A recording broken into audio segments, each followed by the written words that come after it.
সত্ত্বেও পড়াশোনার জন্য স্বামীর থেকে দূরে থাকতে হচ্ছে, এদিকে টিচাররা অ্যাটেন্ডেন্সের মার্কস দিতে দেন না,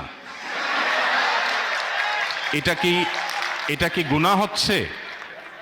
আমার জন্য কোনটা বেশি জরুরি, পড়াশোনা নাকি সংসার? আমাদের এ বোন উভয় সমস্যায় পড়েছেন, আল্লাহ তাআলা তাকে তার সমস্যা থেকে উত্তরণের পথ দেখিয়ে দিন। স্বামীর কাছে থাকতে গেলে, সংসার করতে গেলে টিচার অ্যাটেন্ডেন্স দিচ্ছেন না, আবার টিচারের কাছে অ্যাটেন্ডেন্স পেতে গেলে স্বামী অ্যাটেন্ডেন্স দিচ্ছেন না, জটিল সমস্যা। দেখুন,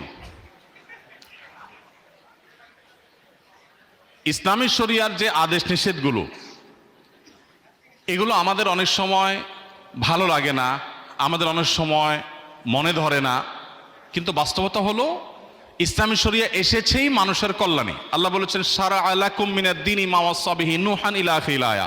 আল্লাহ যে শরীয়ত দিয়েছেন এটা লাকুম, মুফাসসিররা বলেছেন এ লাকুম আই লিইনতিফাইকুম, তোমাদের উপকারের জন্যই আল্লাহ শরীয়ত দিয়েছেন। অতএব শরীয়তের কোনো বিধান আমার বুঝে না আসলেও বুঝতে হবে যেটা তিতা